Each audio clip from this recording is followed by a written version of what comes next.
नमस्कार दोस्तों, स्वागत है आपका मेरे चैनल पे। दोस्तों, जैसा कि आप जानते हैं कि इंडिया फ्रांस की कंपनी नेवल ग्रुप से 6 सबमरीन बना रहा है स्कॉर्पियन क्लास की, जो कि प्रोजेक्ट 75 के तहत बन रही हैं और अब आगे भी उसे 6 सबमरीन और बनवानी है जो प्रोजेक्ट 75I के तहत होंगी, जिसके अंदर पूरी तरह से टेक्नोलॉजी ट्रांसफर शामिल है। तो अभी दोस्तों खबर ये है कि फ्रेंच नेवी ने भी अपनी पहली नेक्स्ट जनरेशन न्यूक्लियर सबमरीन हासिल की है और इसे भी नेवल ग्रुप ने ही बनाया है और ऐसी 6 सबमरीन ही फ्रेंच नेवी हासिल करेगी और अपनी पुरानी कोल्ड वार ईरा की रूबिस क्लास सबमरीन को रिप्लेस करेगी। तो ऐसे में दोस्तों इंडिया भी इसी तरह की सबमरीन चाहता है और उसकी अब फ्रांस के ऊपर निगाहें हैं। तो इसी के ऊपर बात करेंगे। चलिए दोस्तों शुरू करते हैं। तो दोस्तों फ्रांस को जो नई सबमरीन मिलने जा रही है, इसका टेल नंबर है S635 और ये फ्रेंच नेवी के अंदर 2021 में इंडक्ट की जाएगी। उससे पहले ये कई तरह के ऑपरेशनल टेस्ट से जाएगी। ये बात फ्रांस की मिनिस्ट्री ऑफ डिफेंस ने बताई। ये सबमरीन 99 मीटर लॉन्ग है और इस प्रोजेक्ट का कॉस्ट आ रहा है $10.30 बिलियन और ये फ्रेंच सबमरीन फ्रांस को 2060 तक सेवाएं देगी और बाकी बची हुई 5 सबमरीन फ्रांस को अगले 10 सालों के अंदर मिल जाएंगी। हर सबमरीन के अंदर एक F-21 heavyweight wire guided torpedo लगा होगा।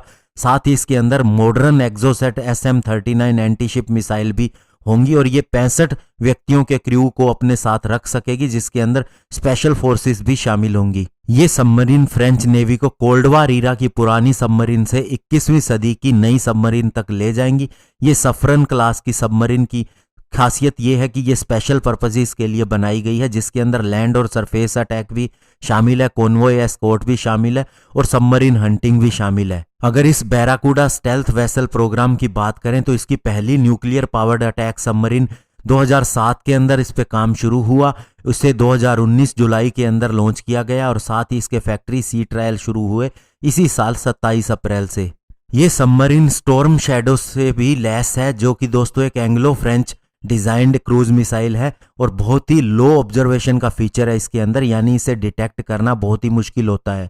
और इस मिसाइल का जो फ्रेंच वर्जन है उसका नाम है स्कैल्प ईजी। इसकी रेंज 1000 किलोमीटर है, यानी कि दोस्तों ये काफी दूरी तक मार कर सकती है एनिमी के ठिकानों के ऊपर, चाहे वह लैंड पे हो चाहे वो सी के अंदर हो। और इस सबमरीन के बारे में बताया गया है कि इसके अंदर बहुत ही इंटरेस्टिंग टेक्नोलॉजी लगी है। स्पेशली सेंसर की बात करें तो इसके अंदर एक हाई डेफिनेशन कैमरा है, जिसके साथ में लेजर रेंज फाइंडर भी है और जो पुराने पेरिस्कोप को रिप्लेस करता है, जो आजकल सबमरीन के अंदर फिट किया जाता है। और इसीलिए कहा जा रहा है कि इसकी स्ट्रक्चरल इंटीग्रिटी बहुत ही बढ़िया है, क्योंकि नॉर्मली पेरिस्कोप को लगाने के लिए एक बहुत बड़ा छेद करना पड़ता है इसके अंदर, लेकिन इसके अंदर जो नई चीज लगाई गई है उसमें ऐसा कुछ भी जरूरत नहीं है। चूंकि ये सबमरीन 5000 टन का डिस्प्लेसमेंट देती है, इसीलिए दोस्तों ये रॉयल नेवी की अटैक सबमरीन एस्टूट क्लास जो कि 7500 टन का डिस्प्लेसमेंट देती है और अमेरिका की वर्जीनिया और सी वोल्फ क्लास की सबमरीन जो 8000 टन का डिस्प्लेसमेंट देती है उनसे छोटी है।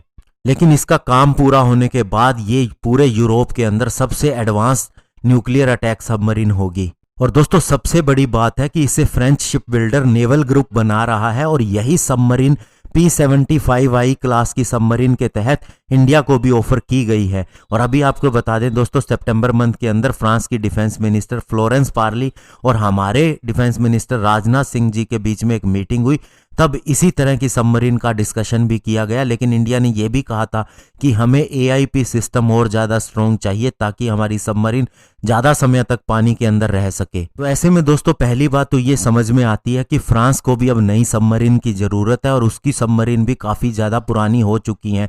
ऐसे में दोस्तों जो कई साल पहले उसने अगोस्ता सबमरीन पाकिस्तान को दी थी, तो आप सोचिए वो कितनी पुरानी हो चुकी होंगी। और अभी पाकिस्तान ने फ्रांस को यह भी कह दिया कि वे उनकी चीज़ों का बॉयकॉट करेंगे, तो ऐसे में उनको आगे भी मदद मिलनी बंद है। वहीं इंडिया की बात करें तो इंडिया वही सबमरीन हासिल करेगा, लेकिन अपनी स्पेसिफिकेशन के साथ में, यानी फ्रांस से भी बेहतरीन सबमरीन इंडिया हासिल करेगा।